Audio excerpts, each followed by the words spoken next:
যেমনটি শুনছিলেন, মালয়েশিয়ায় কর্মী ভিসা যাওয়ার সময় শেষ হচ্ছে মধ্যরাতেই হযরত শাহজালাল আন্তর্জাতিক বিমানবন্দরে আছেন সহকর্মী আরাফাত ইসলাম শুভ। মালয়েশিয়ায় যাওয়ার অপেক্ষায় থাকা কর্মীদের অবস্থা ও পরিস্থিতি সর্বশেষ জানতে যুক্ত হচ্ছি তার সঙ্গে। শুভ, এখনো অনেক সংখ্যক কর্মী অপেক্ষা করছে বিমানবন্দরে, যাদের ফ্লাইট আজকে রয়েছে।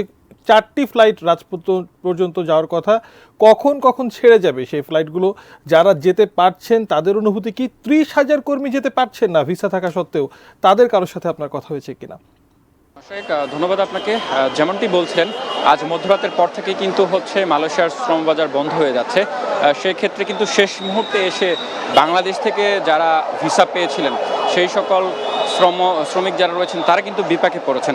এবং এই মুহূর্তে যদি আমি বিমানবন্দরের চিত্র একটু দেখানোর চেষ্টা করি, তাহলে এখনও কিন্তু বেশ সংখ্যক এখানে অপেক্ষমান যাত্রীরা অবস্থান করছেন। এবং এখানে আমার কিছুক্ষণ আগেও কয়েকজন যাত্রীর সাথে কথা হচ্ছিল, তারা তাদের সমস্যার কথা বলছেন। আমি যদি সরাসরি একজন ভুক্তভোগীর মুখ থেকে একটু জানার চেষ্টা করি, আপনি তো মালয়েশিয়াগামী ফ্লাইটের জন্য অপেক্ষা করছেন, এখনো যেতে পারেননি? টিকিট হচ্ছে না, টিকিট কম বেশি বলছে। জি, টিকিটের দাম বেশি, টিকিট করে দিতে পারতেছে না। এখন টিকিট করলে এজেন্সির লস হয়ে যাচ্ছে, এই জন্য আমাদের টিকিট দিতে পারতেছে না।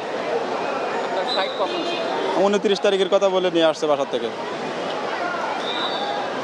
আমরা আরেকজন একটু ভুক্তভোগীর সাথে কথা বলার চেষ্টা করবো। আপনি কি ফ্লাইটের জন্য অপেক্ষা করছেন? জি জি, আমার টিকিটের সমস্যা, ম্যান পাওয়ার, এই ভিসা সম্পূর্ণ সব কমপ্লিট। আমি জাস্ট টিকিটটা হাতে পাচ্ছি না। দালাল বলছি এখন দিব, কখন দিব, এই এয়ারপোর্টে অপেক্ষা করতেছি 5 ঘন্টা যাবত, টিকিটের কোনো খবর নেই। জি, ধন্যবাদ আপনাকে। শশী, যেমনটি জানাচ্ছিলাম, আসলে কিন্তু এইরকম অনেক এখানে ভুক্তভোগীরা রয়েছেন, তারা যেমনটি বলছেন তাদের ভিসা লাগানো আছে, তাদের পাসপোর্ট, সব ধরনের কোনো কিছু জটিলতা নেই, শুধুমাত্র তাদের ফ্লাইটের যে টিকিট রয়েছে সেটির কারণে কিন্তু তারা যেতে পারছেন না। এবং যারা সৌভাগ্যক্রমে টিকিট পেয়েছেন তাদেরও কিন্তু বাড়তি অর্থ গুনতে হয়েছে।